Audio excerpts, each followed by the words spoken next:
I would say in the last 5-ish years, so much of my work as a therapist has completely evolved in my thinking. I say all that to say that it was like these kind of breadcrumbs that really started informing the way when I was sitting across with clients, I was going, oh my God, there is such consistency in the way that people struggle. I don't care what your background is. I don't care socioeconomic status. I don't care gender. I don't care, career. I don't care there is such a consistency across people. Now I say that within maybe more of like a Western kind of Euro-American container, right? Because collectivistic cultures obviously can look at some of the codependency work differently, and I understand that completely. But I just started noticing all of these through lines. And so I started really diving into codependency kind of as a conversation piece, but also like a tool for understanding, building a sense of self, capital S, kind of recovery just in general. Like we say recovery, it seems almost like we're talking about like addiction, right? But that is something I'll talk about. And Danae and I were doing a lot of work around that together and just started really realizing, y'all, that the bottom line is we are a codependent society, period. It is how we are raised to view and believe relationships should look and feel like. Now, I'm not just talking about romantic. I'm talking about all relationships, right? We're really not taught that you can have a solid, autonomous sense of self, capital S, and still be in deep connection with another person. Many times things like, especially with women, things like, martyrdom and things like putting others ahead of themselves, like these are very ingrained things from birth around like, this is how you stay in attachment, right? And I weave this into a brief conversation around attachment. A lot of Gabor Mate's work around attachment has really informed the way that I even weave this in with codependency, because what we have to understand is that when we are born, right, we have two needs as beings. We have the need for attachment, and we actually have a need for autonomy. Our soul has a need for autonomy. But when we're born, attachment is everything. Because without attachment, we'll die, right? We need to attach to our caregivers.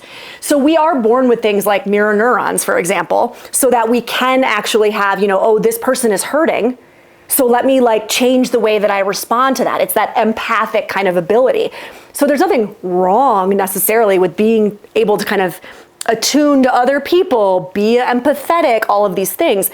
But what happens when you then also get messaging around, you're not allowed to be a sense of self and still be in relationships, right, et cetera, which I'll go into a lot of those messages. We overdevelop that. I'm an empath, right? And I'm like, well, I have a very specific take on what an empath actually is. That's a trauma response, actually, is what that means. And what that means is when you walk into a place, you have a really hard time knowing where you end and somebody else begins. Because you were raised in an environment where you had to pay attention to what was going on so that you could respond accordingly, right? Is mom in a good mood today? I can be happy and silly and great. If she's in a bad mood or she's extra stressed, I need to be extra quiet and kind of fade into the background. Or dad, right? Or whatever. And so again, we're born with these skills. They're survival skills for a reason. They're connective skills for a reason. But for a lot of us in this culture, they become like our kryptonite. I always say it can be your superpower or your kryptonite. It just depends on how well you understand it. And are you, is like the tail wagging the dog, or are you kind of in control of it, right? So what I'm gonna do is I always kind of start this conversation with a little quiz. So if you have paper, it's just yes and no responses, right? You don't have to share your answers, you're not graded on it, but it's just kind of a kickoff for the larger conversation. There are 13, my lucky number, 13 questions.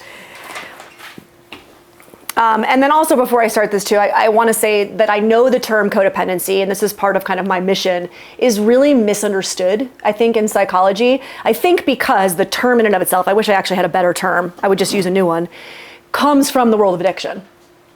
Codependency was a term that was actually coined to describe the wives of alcoholic husbands, right? So for many of us, we're like, well, I'm not codependent. And it's like, well, yeah, because we're thinking about, I call it like the old guard, the old way of looking at codependency, which is very kind of narrowly focused into that, right? The way I talk about it is really like, if our goal is interdependence, right, in relationships, every relationship, including the one with the earth, with our families, with our romantic partners, anybody, Codependency is on one side of the coin, the unhealthy side of the coin.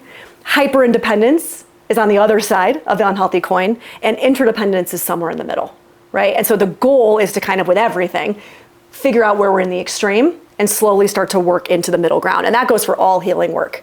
To notice when I'm in an extreme, right? And to start, how can I edge myself closer and closer to kind of more of a middle ground, okay? Okay, so yes or no onlys, and try not to like overthink it too much, just kind of go with what your gut response is and write it down. So number 1, do you feel guilty for asserting yourself or speaking up? And by the way, I find very common, because myself included, we have a work version of ourselves and we have an interpersonal version of ourselves. Let that one answer. The interpersonal version of the self, the one that happens in intimate and vulnerable relationships, not the one in work. Because a lot of times in work, we're very different. I have no problem asserting myself at work. Do you know what I mean? Yeah, but there's no vulnerability. There's no risk in that relationship necessarily, which is why I'm able to show up a lot more embodied. Do you know what I mean? Okay. 2, do you find yourself the go-to for your friends, family, partner, coworkers, etc. for advice, a sympathetic ear, or favors? I.e., are you the group therapist? Does it sometimes feel like your feelings and needs don't matter? This is still part of question 2. 3, sorry, number 3. Yes or no? Please repeat. Does it sometimes feel, sorry, like your feelings and needs don't matter? Number 4, are you the peacekeeper in many situations, or were you the peacekeeper growing up? Number 5, are you constantly disappointed by being let down by others or by not being able to trust or rely on others? Only yes or no? Only yes or no. I would say if you don't feel like it's a yes all the time, give a general, like most of the time in most of my relationships. Yep. Are you, so maybe constantly is the wrong word. So do you find yourself being disappointed by being let down by others or by not being able to trust or rely on others? And you're not going to answer yes to all these. Number 6, is it difficult to say no when someone makes demands on your time and energy? This goes for our relationships with our children too, by the way. Number 7, do you fear that if you really told people how you felt, they would judge you or even leave? 8, does it feel good to be relied upon? 9, does it sometimes feel like very few people or no one at all knows the real you? 10, do you tend to hang on to relationships for as long as possible, even after others would have lost hope? 11, when someone is upset or angry, do you feel guilty even if you know you weren't the direct cause of their upset? Or do you feel like you need to fix it? 12, do you find yourself frequently obsessing about interactions with people long after the interaction is over and done with? And then the last one, do you ever feel as though you care more for other people than you do about yourself?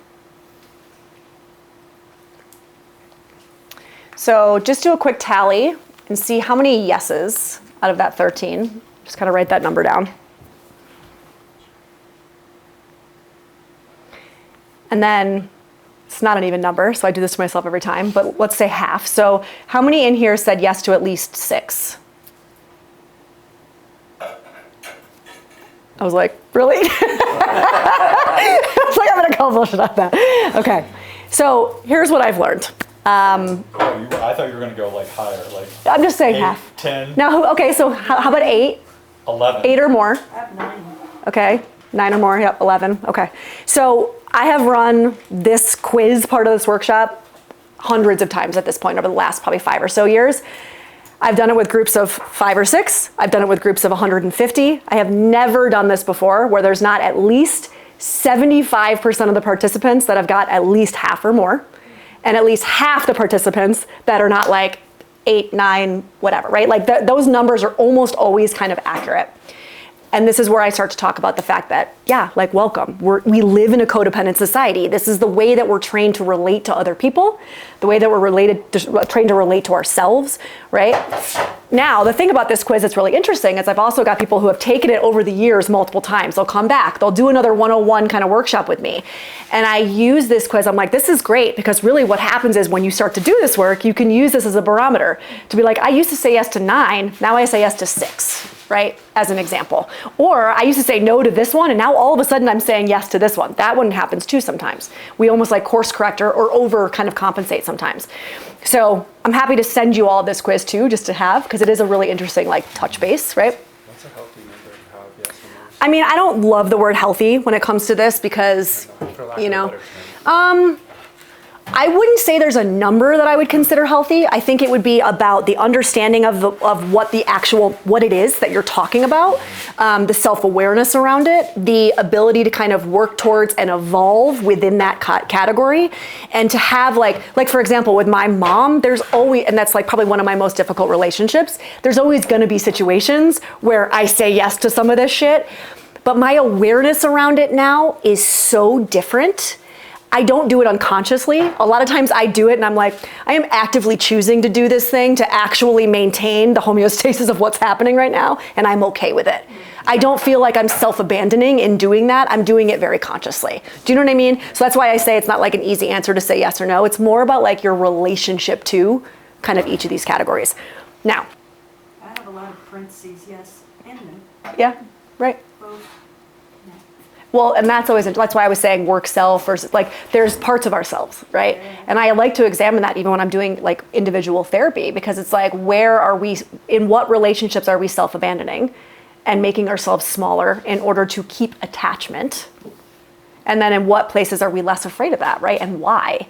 It's a really important examination when you can say yes and no. There's really good information to be gleaned from that, right? Because what I was saying about Gamorante, and I kind of got sidetracked in my brain, is we're born with attachment and autonomy, right? Attachment when we're born is the most paramount thing, because without it we will die as human beings, right? But as we get older and older, what happens is it flips, and autonomy actually becomes more important for fulfillment, true intimate connection with other people, all these things I was talking about in that kind of second half of life, if you will, right? But we try so hard to maintain attachment because there's still a part of us that believes that we will die if the attachment goes away, that what happens is we're still living out of a very undeveloped, immature way of relating because we're doing it out of fear and out of attachment versus actually doing it from a place of a desire for autonomy. And you can be in an autonomous relationship with another person in deep, intimate connection, but we're just not taught how to do that. So we default to, I need to maintain this attachment at all costs.